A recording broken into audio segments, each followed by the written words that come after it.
నిరుద్యోగుల పట్టభద్రుల పక్షాన శాసన మండలిలో గళం వినిపించడానికి ఈసారి గ్రాడ్యుయేట్ ఎమ్మెల్సీ ఎన్నికల్లో పోటీ చేస్తున్నానని ఆల్ఫోర్స్ విద్యా సంస్థల అధినేత వి నరేందర్ రెడ్డి తెలిపారు. ఎమ్మెల్సీ ఎన్నికల సన్నద్ధంలో భాగంగా సిద్దిపేట జిల్లా హుస్నాబాద్ లో ఎమ్మెల్సీ అభ్యర్థి నరేందర్ రెడ్డి పర్యటించారు. ఈ సందర్భంగా హుస్నాబాద్ జిల్లా పరిషత్ బాలికల ఉన్నత పాఠశాలలో విద్యార్థులకు త్రాగునీటి కోసం ఏర్పాటు చేసిన వాటర్ ప్లాంట్ ను ఆయన ప్రారంభించారు. అనంతరం తిరుమల గార్డెన్ లో ఏర్పాటు చేసిన మీడియా సమావేశంలో నరేందర్ రెడ్డి మాట్లాడుతూ ఆల్ఫోర్స్ విద్యా సంస్థల ద్వారా ఎంతో మంది విద్యార్థులకు నాణ్యమైన విద్యను అందించి ఉన్నత భవిష్యత్తును అందించామన్నారు. ఇప్పుడు నిరుద్యోగులు పట్టభద్రులకు అండగా ఉండడానికి ఎమ్మెల్సీ ఎన్నికల్లో పోటీ చేయబోతున్నా అన్నారు. నిరుద్యోగులు పట్టభద్రుల సమస్యల పట్ల శాసన మండలిలో ఇంతవరకు సమగ్రమైన చర్చ జరగడం లేదని, వారి సమస్యల పట్ల అవగాహన ఉన్నా తను వారి సమస్యను పరిష్కరించడానికి కృషి చేస్తా అన్నారు.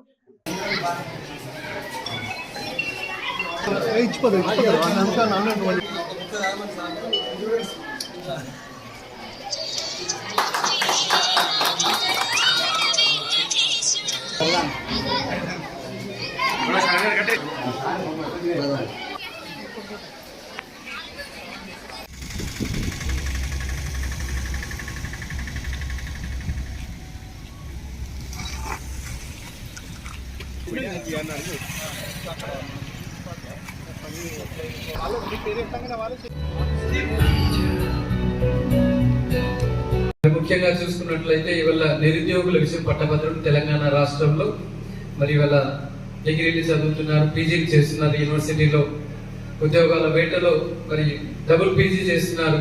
ఎందుకంటే యూనివర్సిటీలు వదిలితే ప్రిపరేషన్ కష్టం అవుతుంది. మరి జాబ్ వచ్చేదాకా చదువులు కొనసాగిస్తూనే ఉన్నారు, పిహెచ్డీలు చేస్తున్నారు, డబుల్ పిహెచ్డీ చేస్తున్నారు. డాక్టరేట్లు పొందిన వారు కూడా మరి ఇవాళ హైదరాబాద్ లో నిరుద్యోగులుగా ఇంకా నిరీక్షణ జరుపుతున్నారు. మరి ఇంకొక వైపు చూసుకున్నట్లయితే ఎక్కడ చూసినా కూడా ఖాళీలు ఉన్నాయి.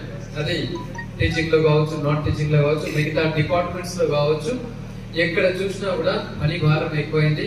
వేకెన్సీస్ ఇంకా చాలా ఉన్నాయి, రిక్రూట్మెంట్స్ లేవన్న భావన కనబడుతుంది. సో ఒక్కసారిగా ఈ రెండింటిని మనం బ్యాలెన్స్ చేసుకున్నట్లయితే వేకెన్సీస్ అన్ని ఫిల్అప్ చేస్తే కనుక అసలు ఖాళీగా ఎవరు కూడా ఉంటారని చెప్పేసి మనం అనుకోవచ్చు. ఇవాళ యూనివర్సిటీలో చూసుకున్నట్లయితే వందల కొద్ది మరి ఇవాళ ప్రొఫెసర్ల వేకెన్సీస్ కనబడుతున్నాయి. ఏ యూనివర్సిటీ తీసుకున్నా కూడా సుమారుగా 60 to 70% ఆఫ్ ద వేకెన్సీస్ కనబడుతున్నాయి. అవన్నీ ఫుల్ఫిల్ చేసినప్పుడు తప్పకుండా మనం ఈ యువతని చదువుకుంటే ఉద్యోగాలు వస్తాయి అన్న కాన్ఫిడెన్స్ నిరూపించే దిశగా వెళ్ళొచ్చు. ఇవాళ చాలా మంది సాఫ్ట్వేర్ రంగానికి వెళ్ళడానికి కారణం ఏంటంటే మరి లక్షల మంది బీటెక్ పూర్తి చేసిన వాళ్ళు ఉన్నా కూడా చిన్నదాన్ని కావచ్చు, పెద్దదాన్ని కావచ్చు, ముందు ఏదో ఒక జాబ్ తో మరి ఐఎమ్ డూయింగ్ జాబ్ అనే కాన్ఫిడెన్స్ తో వాళ్ళు ముందుకు వెళ్తున్నారు. అట్లాగే ఇవాళ మరి ఏబిపిఎస్సి డాక్టర్ అనే రంగంలో కూడా డాక్టర్లు తక్కువ ఎక్కువ తర్వాత హైలీ క్వాలిఫైడ్ కి పక్కన పెట్టిన ప్రతి డాక్టర్ కూడా I completed my doctorate, so నేను నా కాలంలో నిలబడగల ధైర్యం అవుతుంది. ఈ రెండు ప్రొఫెషనల్ పక్కన పెట్టినట్లయితే మరి మిగతా రంగంలో మరి ముఖ్యంగా పట్టభద్రులకు ఆశాజనకంగా లేదు.